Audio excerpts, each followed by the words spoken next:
newsmakers, and market movers. This is The Pulse with Francine Lacqua. Well, good morning, everyone, and welcome to The Pulse. I'm Francine Lacqua here in London. Now, President Trump is ramping up his tariff threats once more. He says he'll impose higher tariffs on countries buying energy from Russia. He's also clarified that levies on semiconductors and pharmaceutical imports would be announced within the next week or so. At the same time, the Swiss President Karin Keller-Sutter has arrived in Washington for a last-ditch bid to lower the 39% tariff rate set by Donald Trump.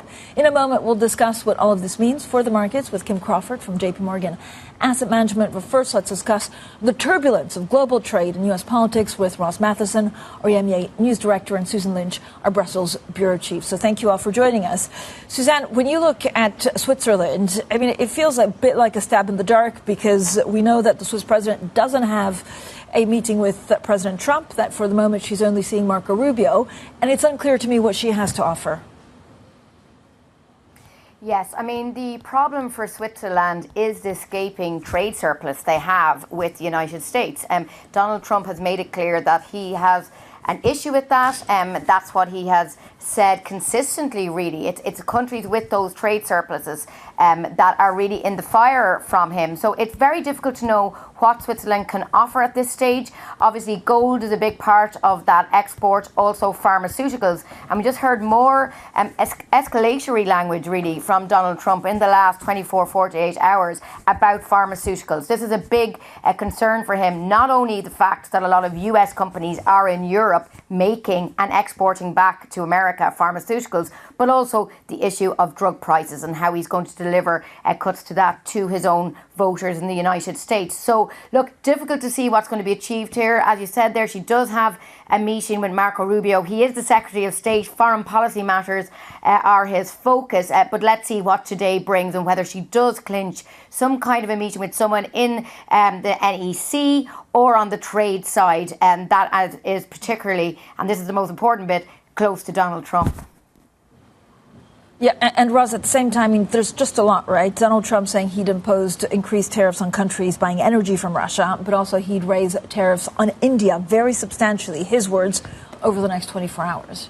Well, that's right. And he's really targeting India in all of this, over the Russian energy side. He's not going for China on it, but he's really lasering in on India. And the question is kind of why, given his relationship with Narendra Modi has been so effusive, so positive for so long. They have a personal bond. Why is he now targeting India? I mean, pharmaceutical also would be a real hit to India potentially. And so what can India do about this? What leverage do they have? They don't have rare earths to the extent that China does. So what can they do here?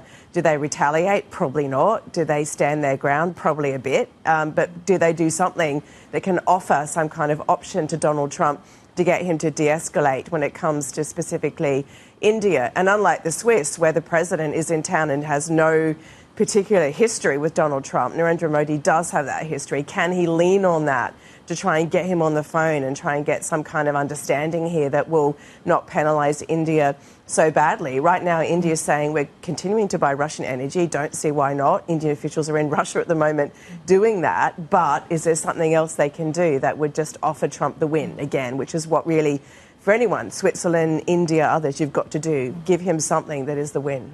And then, Susan, of course, President Trump is also saying he's very close to a deal with China to extend a trade truce. Do we know any of the details?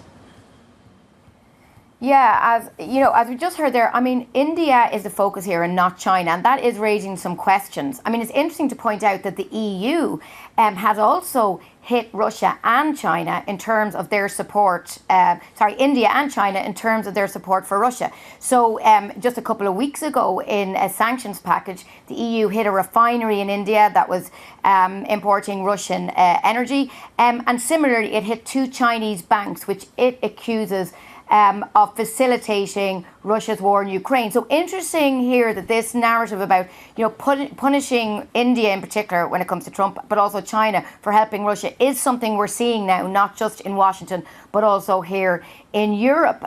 Now, the big question, of course, is, what can countries give?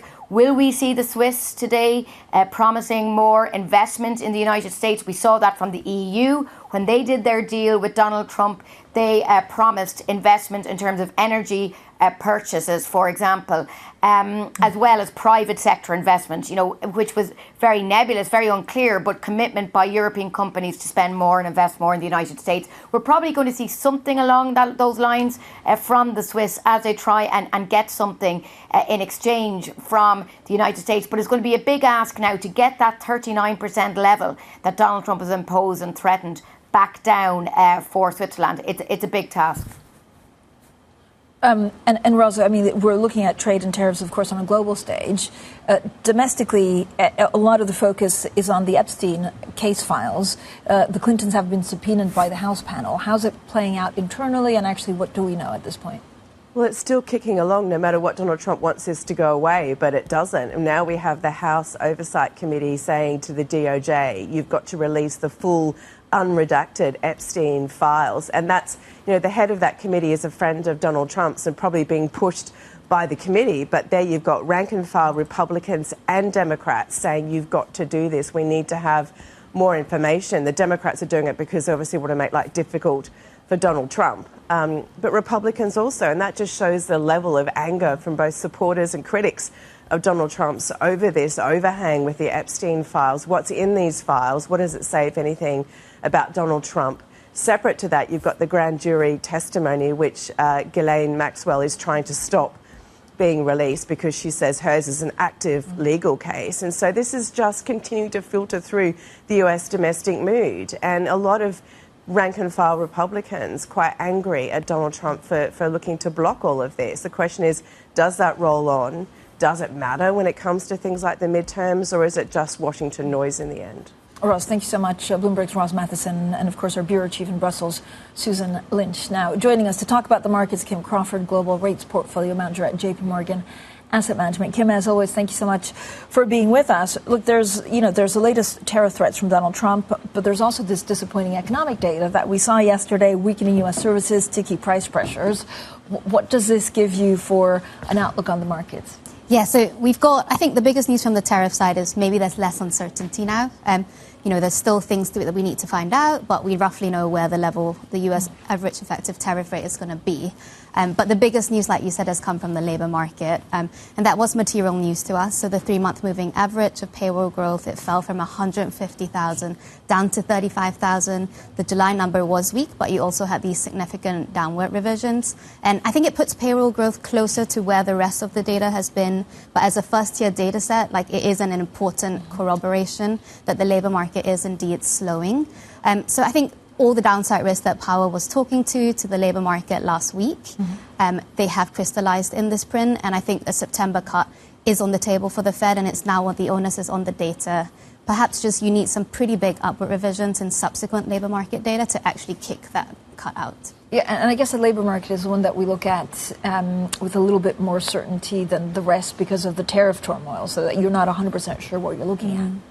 Yes. The labour market is key. I mean, aside from all the noise and headlines that we've had, the actual activity data, the growth data, even if you strip out all tariff-related volatility and inventories and net trade, that's been weakening, and the US economy is actually growing below potential now.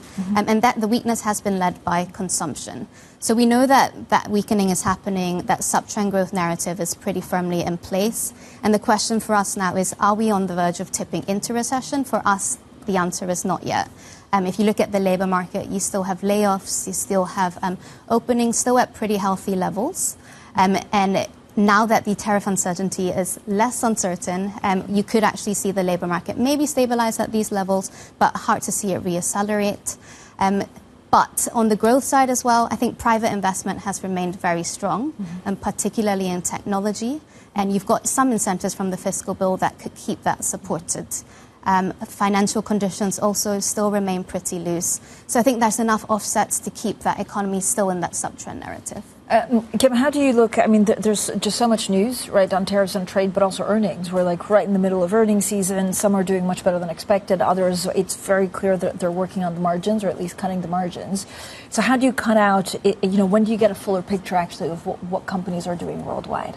Yeah, I think the challenge with the economy right now is that it's a pretty bifurcated picture when you look at corporate earnings. But we take a step back, we look at it on the whole, profit margins are still running pretty healthily, which means companies also can absorb a bit of that those tariffs, and not pass all of them through to the end consumer. But then if we look at inflation, we're still very early days in what we can see from tariffs. The last print showed us the first clear signs of tariffs, but a lot of front loading is still in place. That's going to start to wane. The new full tariff regime is going to come into place, and we're going to see that core goods inflation pick higher. But we still think it's something that the Fed's going to be able to look through, because you've still got that strong services disinflation coming. I mean, does it impact, the president talks day in, day out about Jay Powell. He now has a new appointment with Adriana Kugler actually leaving a little bit earlier. Does it impact your thinking on rates at all, or is that something that you just put to one side? Yeah, partly. I think it's a well-understood market narrative now that whoever Trump appoints to the Fed is going to shift the Fed more dovish. Like you said, Kugler's resigned earlier, so that brings that reality slightly closer to us. But at the end of the day, it's still it's still a board, it's still a committee. And I think, even as the data shifts towards rate cuts anyway, that tension in the appointment becomes a bit less prominent. Do you see value in European stocks right now? So I look at the bond market, but in terms of European stocks, we are optimistic on the economy in Europe. I think it was a pretty forceful and optimistic message from the German government in their draft budgets. That still has to go into Parliament and be confirmed. But we are optimistic that this time is different and the spending is going to come. It's just a matter of when. So if I look at European government bonds, I do lean towards more attractive opportunities elsewhere, and where you're not going to get as big a fiscal shift that we are going to see in the next decade in Europe. But I also don't think it is a case that the ECB needs to start hiking next year. Yeah, I mean, it's incredible, actually, that we don't focus too much on fiscal spending right now. It feels like the market kind of latches on to a couple of concerns, but then they go back out. Do you worry about some kind of credit event or actually a bond market event like an auction not going to plan? Yeah, I mean, we saw that earlier this year quite a lot, and with bear steepenings of the curves and term premium being built in. For us, it's still about the data at the end of the day. The debt sustainability narrative is still in the market, but it is important that we are seeing that weakening in the data, which then pulls yields lower at the same time. If you look at which parts of the bond curve to own, we lean towards the fronter end of the curve, so looking for steeper curves. But if the data continues to weaken, it would pull the whole curve, all yields down across the curve as well. Bank of England tomorrow. We're excited. I mean, something could happen, right? Yes. Another three-way vote, like we saw in May, probably. The data hasn't gotten any easier from the Bank of England. So if you look at one side, the labour market slack is continuing to emerge. That means policy is still restrictive. On the flip side, inflation is still very high. You've got core inflation still close to 4%. Services inflation within that even above 4%. So it gives the bank still caution. But I think there has been enough weakness in the growth data, the labour market data, the weakness in private sector wage growth, at least versus the bank's forecast, that it'll help that core of the committee to still move in their gradual pace out of restrictive territory. Do you think something happens tomorrow? Will they move tomorrow, or do they wait until September? Yes. No, I think they will deliver the 25 basis points cut tomorrow. And what I'll be watching more for is the shift in forward guidance, whether they take gradual out of the language. If I were on the committee, I'd be leaving it there for the moment. Kim, I guess overall, the trade and tariff concerns were a little bit more certain, right, than we were a couple of weeks ago. But things are also moving around a lot of the times. How much does it complicate central bank thinking? A lot. There's a lot of uncertainty out there. But I think as central bankers, what they can do is just weigh the balance of risks to where their mandates are. Look at, is it more downside risk to growth or more upside risk versus their baseline forecast, and go from there. Who has it the most difficult? I mean, we haven't even mentioned Bank Japan. But there is a lot going on in Japan right now. Yeah, there is a lot. I would say the Bank of England probably has it the most difficult at the moment. The ECB probably the easiest, given where they are in policy and also how their inflation data is looking. But the Bank of Japan, it's tricky. I think they're still in quite a conservative mindset in terms of when they can deliver a next hike. There was all the trade tensions, which they wanted to clear. You've got political situation as well with Ishiba. If he steps down, what does it mean for the fiscal outlook as well? And then you have the currency. But if you just take away all the noise, inflation is continuing to rise in Japan, underlying inflation. It's broadening out as well. And we do think the Bank of Japan will have to deliver more hikes than the market is currently pricing. Does the dollar weaken from here? Yeah, so it's been a volatile past week or two. We attribute quite a lot of that to summer markets and just heavy positioning. Our currency team, which has had a great call on the dollar so far this year, still expect further dollar weakening ahead. Kim, as always, thank you so much for joining us. Some great insight there from Kim Crawford, Global Rates Portfolio Manager at JPMorgan Asset Management. Coming up, Novo Nordisk's growth slows as the Danish drug maker loses ground in the U.S. obesity drug market. We'll speak with the company's chief financial officer next, and this is Bloomberg.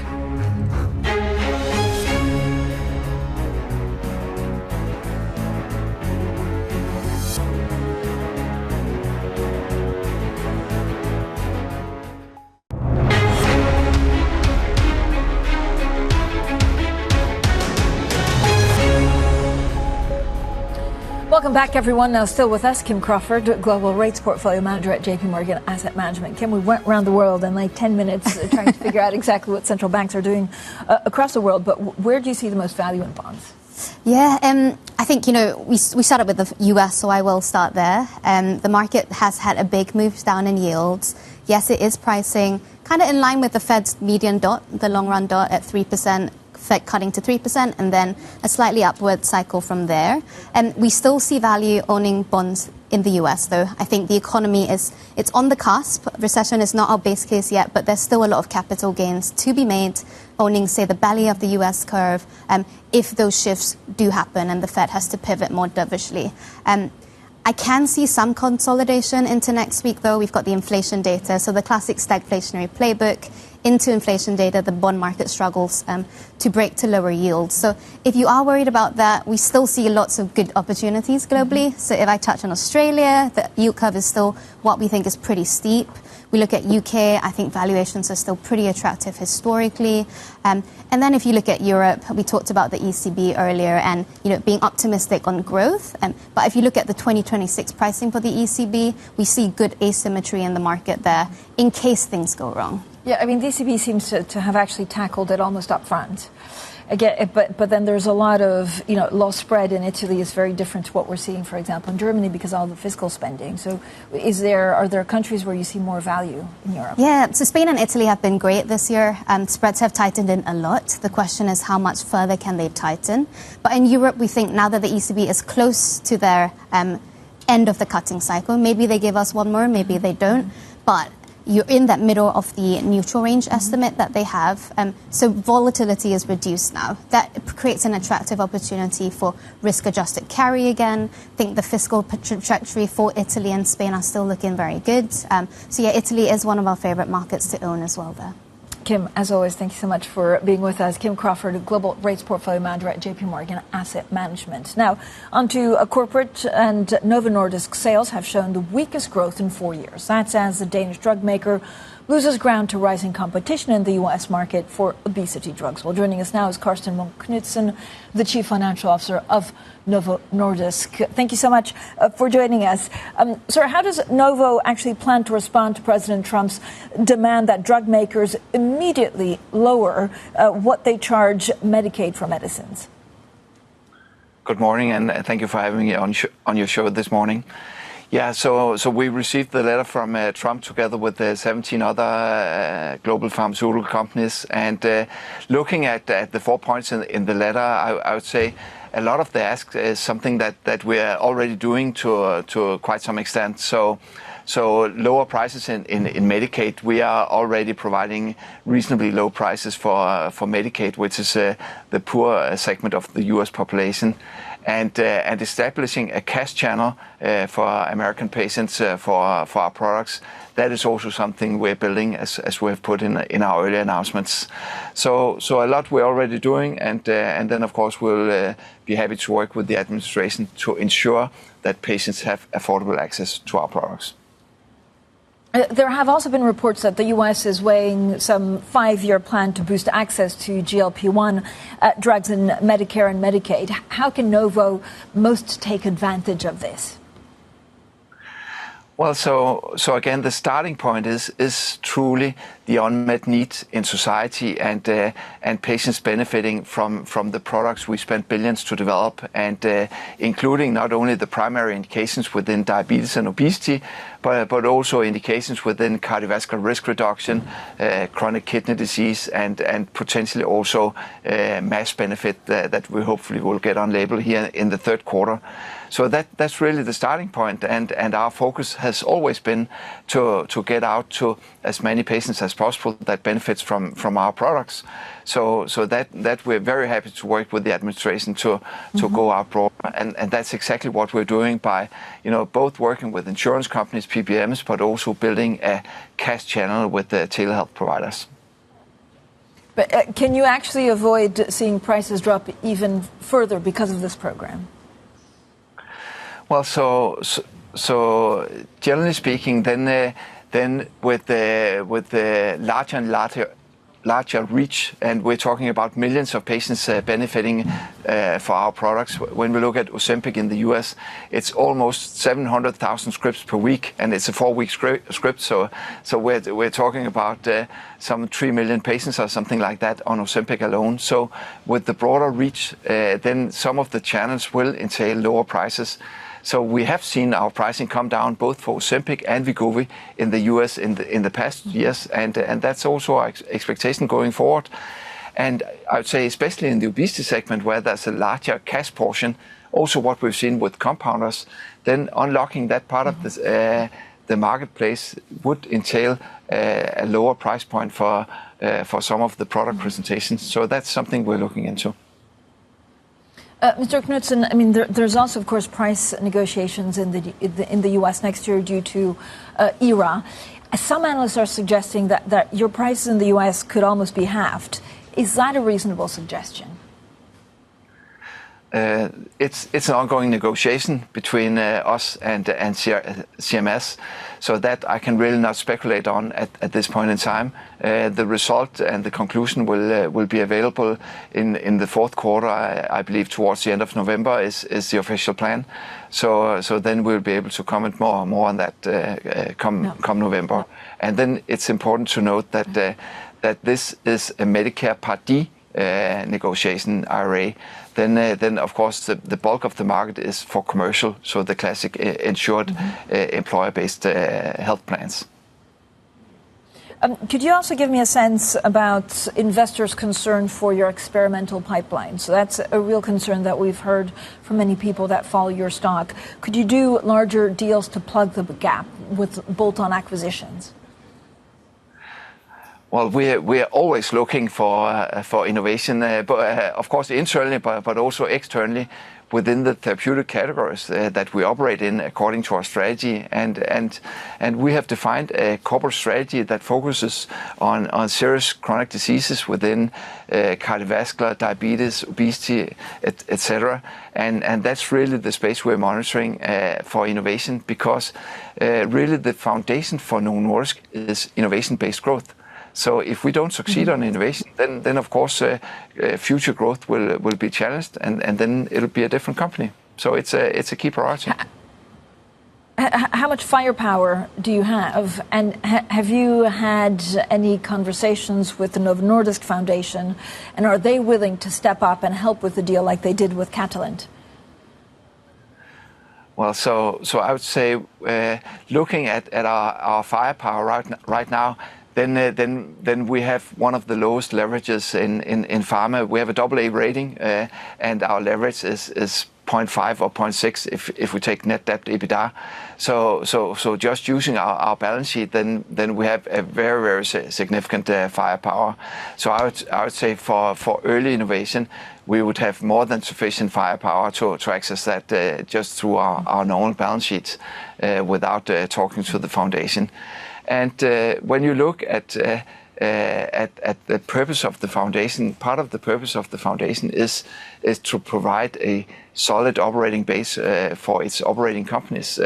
So I'm convinced that if we came out with an absolute critical opportunity for the company, the foundation would be very constructive looking at that. Mr. Knudsen, give me a sense actually of cost-cutting measures. So could potentially, hypothetically, could you actually take some of the units that do less well and sell them off or spin them off or get rid of them or hive them off to make sure that it's a more simplified company? Well, so I'd say first and foremost, we are probably one of the most focused big pharma corporations in the world. So it's not like we have a lot of side shows that we would just sell off. So I don't see any meaningful or sizable carve-outs from what we're doing. We have always been a very focused company, so limited opportunities there. But talking about cost and investments, then again, of course, we're gearing for the company. We're gearing the company according to the growth prospects we have, and with our current guidance, we're still a midpoint which is double-digit growth, more than half of the more than double of that of the industry. So we're still investing in growth both in terms of supply chain and pipeline and capturing with inline products.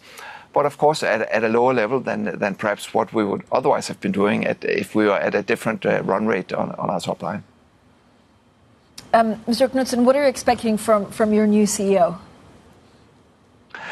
Well, so to me, he's the new CEO, but he's an old colleague. So I've been working with Mike Dousta for many years. So what I expect from Mike is a very, very commercial savvy, driven person, results-oriented, that is very focused on the best for Novo Nordisk and driving long-term prospects for the company. So when I spoke about innovation-based growth, that he comes from the same school, and of course, he has a different profile compared to Lars Fruergaard, that has had an amazing ride with the company, but it's also good with different profiles at different points in time. And as we spoke about, now is really the time of commercial execution and executing on the product portfolio we have. Thank you so much for your time. Karsten Munk Knudsen there, the Chief Financial Officer of Novo Nordisk. Now, on to other news, and Donald Trump says he will pick a new Fed governor this week to replace Adriana Kugler, who announced her resignation on Friday. Now, the president revealed there are now 4 people in the running to replace Chair Jay Powell. Fed governor. I'll be making that decision before the end of the week, and we'll either decide on one for permanence or the 4-month period, the term. There's a term of about a number of months. We have a couple of candidates. Everybody wants it, okay? It's not a couple, but we've narrowed it to a couple of candidates. And we've also, we're looking at the Fed chair, and that's down to 4 people right now. Let's get more on the story from Bloomberg's Valerie Teitel. Val?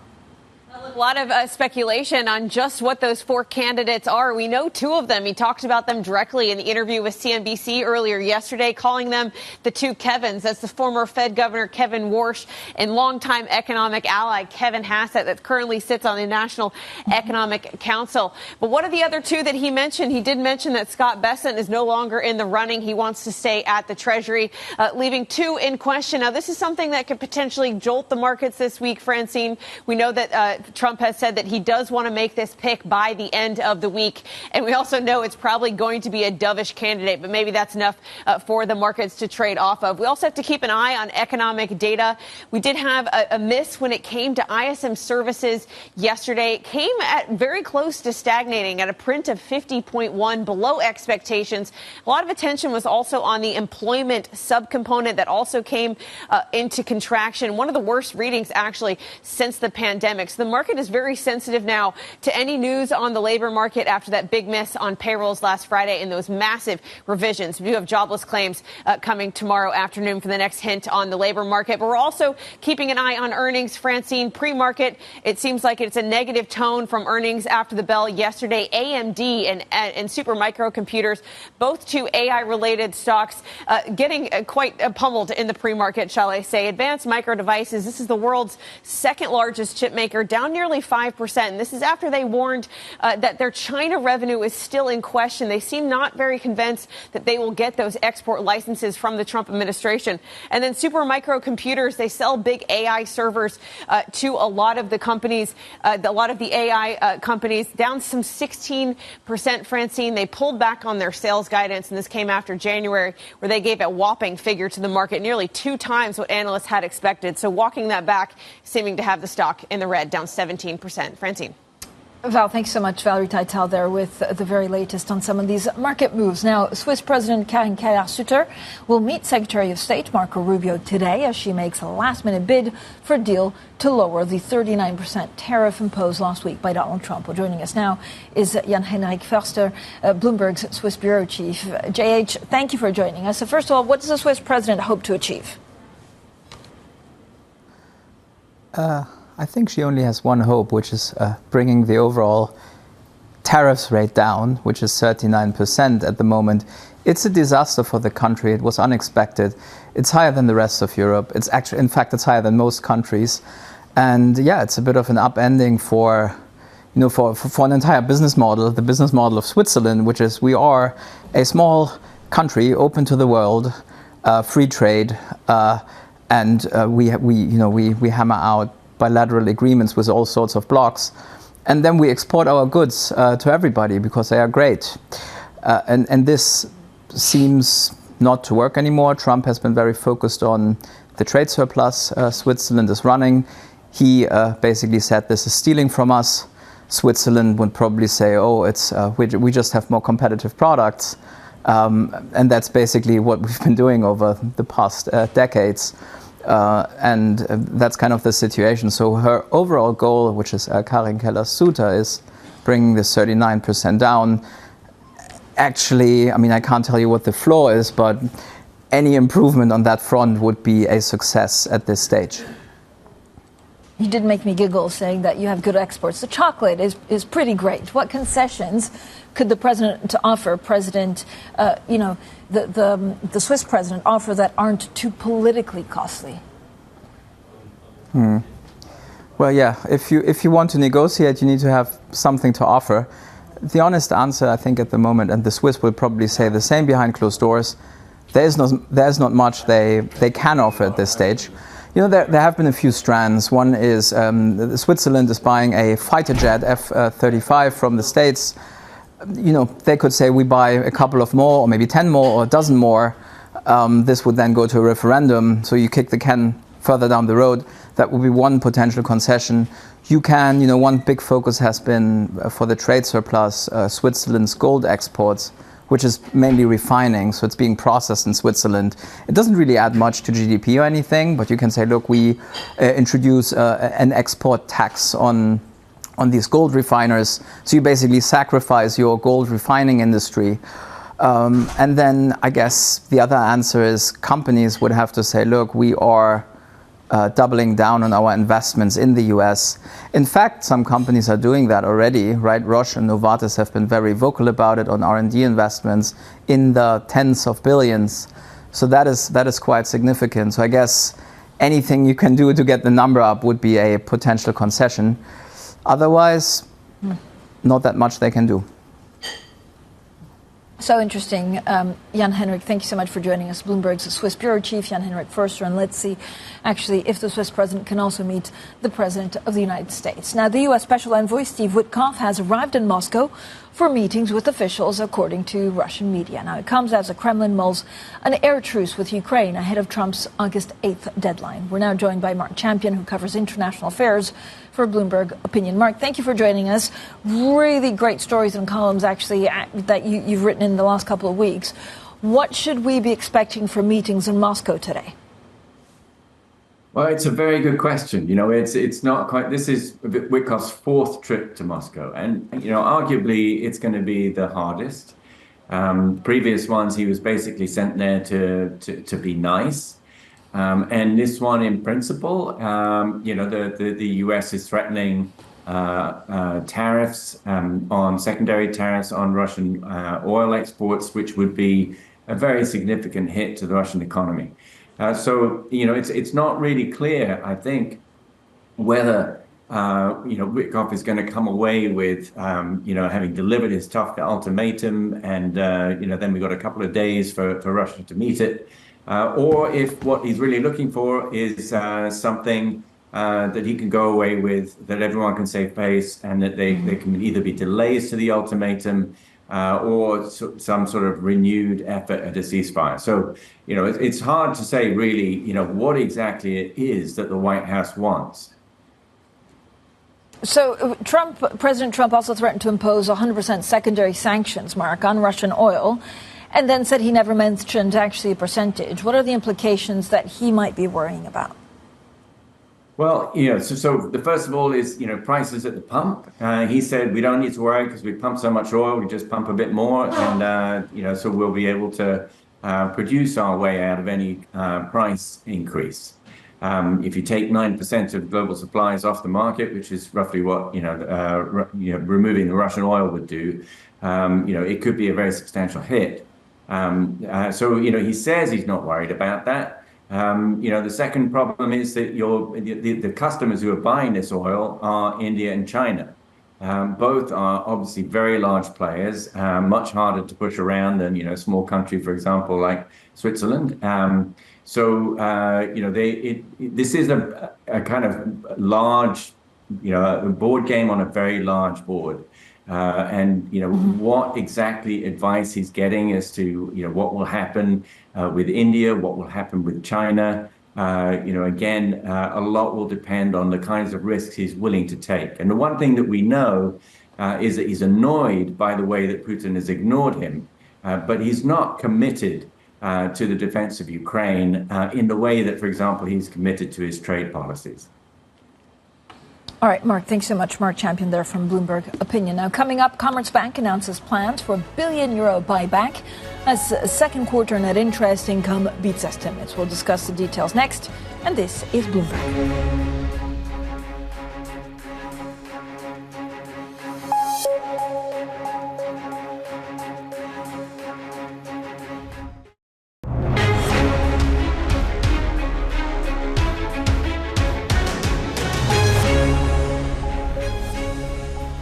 Now, Commerzbank planning a share buyback of as much as €1 billion as the chief executive, Bettina Orlopp, seeks to make good on her promise to step up payouts. Now, earlier, Orlopp spoke to Bloomberg and described investor talks with UniCredit as difficult.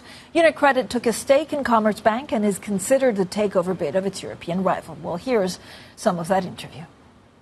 UniCredit is for us an investor, a large investor apparently, but it's an investor. So we have investor talks, and that is on a regular basis as we have with other investors basically every quarter. Besides that, we stay fully focused on the implementation of our momentum strategy, which is a standalone strategy. We took note of the situation. It's a difficult situation, I have to say, because it is not usual that you have a key competitor who's also a large shareholder. And in terms of defending yourself against that sort of takeover, your share price is up 156% since that stake was originally announced by UniCredit. Is your technique here to get too expensive to buy? Well, actually, I think we are pretty expensive to buy. And if you follow on the comments of UniCredit, I think they made it also very clear that a deal currently is not really value accretive. And clearly, our objective is to create value for our stakeholders, specifically our shareholders, and to maximize the value. And if you also see what happens to our target price, it's not only our share price, but also the target price of analysts have moved up continuously. And we indeed intend to continue the story and just focus on delivery.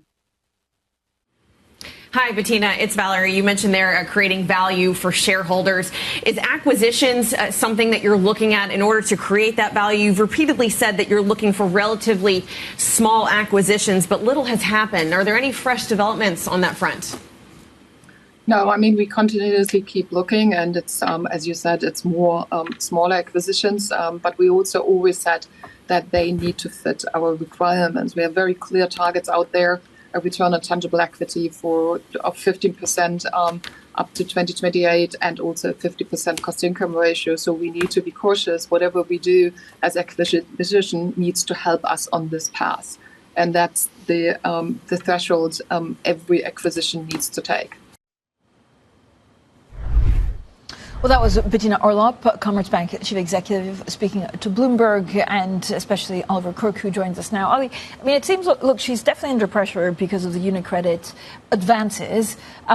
Is she feeling the pressure? I think she is feeling the pressure, but she's also delivering. You look through the earnings that they delivered a little bit earlier today. I mean, there is very difficult to find any bad news in there. There was a beat on net income, on revenue, operating profits. Even their provisions for loan losses were lower than had been anticipated. So all that is positive. And on top of that, €1 billion share buyback, which is all going to be very good news for investors at a time when she is, as you say, getting that pressure from Andrea Orcel for that bid that went in September of last year. And what I think is really interesting, Francine, is that there's a point at which the rally of the shares at 156% since Orcel bought into that. Does the company become too expensive to buy at a certain point? And for Orcel, it's kind of, there's no way to lose, because on the one hand, maybe it's too expensive to buy, you walk away too bad, you still made 156% on 10% stake of Commerzbank. Yeah, which is what he's always said, is like there's no bad way about this. Ollie Crook, thank you so much for joining us and for that great interview with Bettina Orlopp. Now, amid the ongoing trade uncertainty and currency volatility, bank stocks have led gains in Europe this year. Joining us now is Paul Davies, who covers banking and finance for Bloomberg Opinion. Paul, I mean, first of all, when you look at M&A, good morning. When you look at M&A, I mean, it's UniCredit. It's also, there's a lot of, talk in Italy, although the government is getting involved with a lot. Are we stuck, or is something actually going to happen before the end of the year? I mean, it looks like most of these deals are kind of stuck, not going to happen.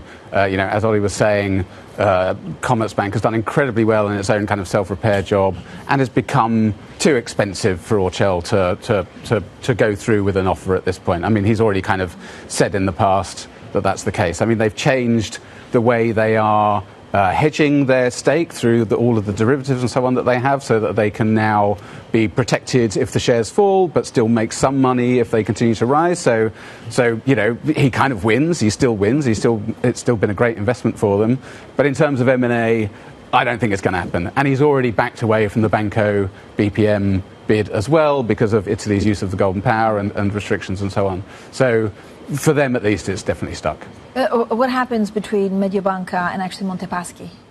So, well, we've had some commentary on that this morning from Monte Paschi. They still are pressing ahead with that bid. I mean, I think the offer is open. I think it closes in sort of early September. They've got a lot of friendly shareholders on their side. They've said that if they can get to a minimum of like 35% acceptance or so, then they'll go ahead with the deal at that low level. I mean, that will delay some of the synergies. It stops them using their deferred tax assets, which is a big part of why they're bidding for it in the first place. But I mean, ultimately, this just looks like a politically engineered deal. And I think it's bad for, the other investors. It's bad for Italy in reputational terms. And I think it's probably bad for the banks as well.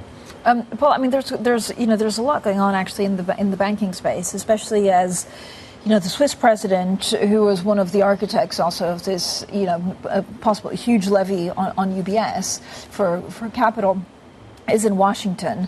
There's a lot of rumors around UBS, and actually if they become a takeover target. So UBS is desperately trying to change the debate around the extra capital that some people in the government thinks it needs now that it is so huge compared to the Swiss economy.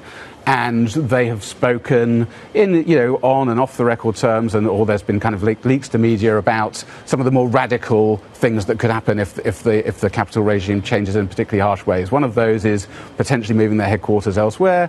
And another one that came out last week was this idea that maybe they'd be vulnerable to a foreign takeover. One of the big US... But they're so big. They are so big. And so one of the big US investor equity analyst, Mike Mayo at Wells Fargo, who's very, very well known, he wrote a note talking about who would buy them, perhaps JPMorgan. I mean, it's all kind of fantasy M&A. Maybe it's a bit silly season. It's the kind of thing that perhaps only someone like JPMorgan or Morgan Stanley could do. Does it happen? I mean, I'm like ultra skeptical. Do you play fantasy M&A on holiday? Not on holiday. Sometimes at my desk when I've got less to do, but yeah. But I mean, when you look at, and you've done some great pieces also on, the Barclays Investment Bank, on Diamond Success, and actually what it means for JPMorgan going forward. What will you be focusing on in the next couple of months? I guess the sort of I mean, we're still waiting to see the revival of investment banking. Wall Street did quite well. The Europeans much less so. M&A is kind of been improving, but the whole private equity side is still very quiet. And this is partly why the Europeans didn't do quite so well, because they're much more dependent on leveraged finance business, and they're much more dependent on, with smaller businesses in general, large single deals can make a big difference. So, it all comes down to Trump, what he does with tariffs, what he does with the Fed, what happens with interest rates, and the level of confidence or fear or an uncertainty that executives and private equity fund managers can deal with and decide whether to push the button on deals or not. None of this matters. You're just focused on Son leaving Spurs. I am, absolutely. I mean, I am. Yeah, I'm not even a Spurs fan. Yeah, no, this is an incredible deal. I mean, I'm going to try and write something about this. LAFC, part owned by one of the original founders of Ares, the great big, private credit firm. I mean, it's going to be a great deal for them. LA has a huge Korean population. He is such a big star in Korea, and in football in general. It's very sad as a Spurs fan to see him go, but it's a wonderful moment for LA and American soccer. We have all the, please don't call it soccer, but we do have all the Korean T-shirts. Paul Davies, thank you so much for joining us. Now, a prominent economic think tank has warned that UK Chancellor Rachel Reeves faces a £51 billion shortfall in her autumn budget. Now, the National Institute of Economic and Social Research says Reeves will likely need to break her promise not to raise major taxes. Now, the shortfall comes amid slow growth, higher than expected borrowing, and U-turns on welfare cuts. Also, Cathay Pacific says it has ordered 14 Boeing 777 planes, confirming an earlier Bloomberg scoop. Now, it's the first time the Hong Kong-based airline has bought planes from Boeing since 2013. The announcement came as Cathay shares tumbled the most since 2008 on weaker passenger yields. And 2 Chinese nationals have been arrested on charges that they sent tens of millions of dollars worth of advanced Nvidia AI chips to China. Now, U.S. authorities say the chips were shipped via third-party countries such as Malaysia. They include Nvidia's H100 AI accelerators, which are restricted for export to China. Lawyers for the accused could not be immediately reached for comment.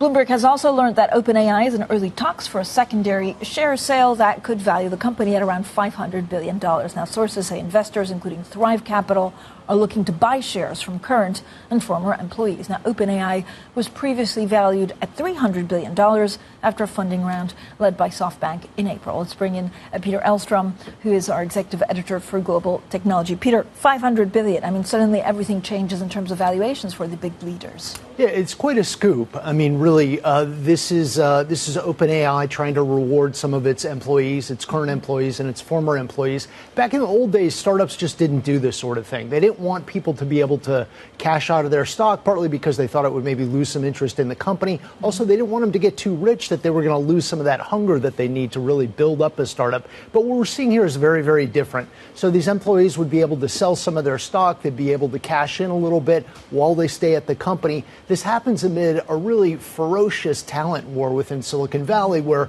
companies like Meta are trying to pick off AI researchers across the field.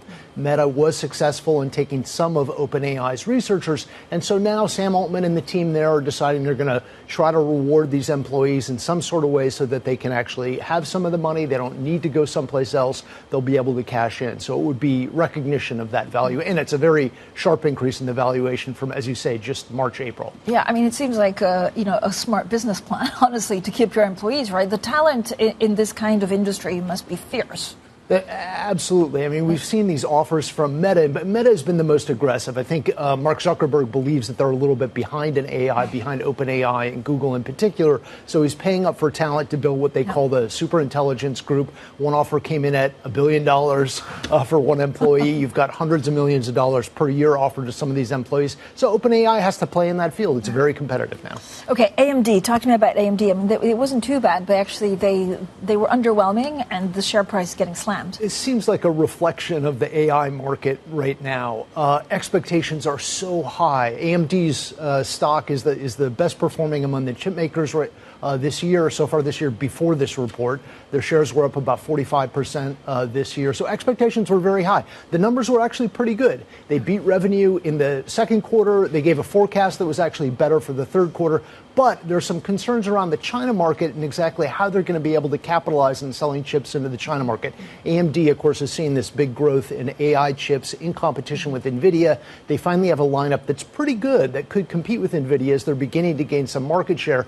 But Lisa Su, the CEO, would not commit to being able to sell this chip they designed for the China market, the MI308, into China. They're just not putting it into their calculations at this point because they haven't gotten any licenses from the U.S. government so far, and they're not exactly sure how much revenue they can get from that. Supermicro, it's like down 17% pre-market. What's going on? Yeah, again, a reflection of the AI market. Expectations were very high. The stock's been on a pretty strong run over the past. They came in a little bit light, and that has raised more concerns that maybe they're not going to get the kind of payoff that investors had been expecting. So interesting. Peter, thank you so much for all of that insight. Peter Elstrom there, our executive editor for Global Technology, frankly, one of our busiest men here at Bloomberg. Up next, Bloomberg Brief. Of course, the focus is firmly on earnings, left, right, and center, and that's really taking a little bit of worry off what Donald Trump is doing on tariffs. We look at India, we look at China. Apparently, they're also close to a deal. And then the appointment of a new Fed governor to replace Adriana Kugler. All of that and much more coming up on Bloomberg Brief, and this is Bloomberg.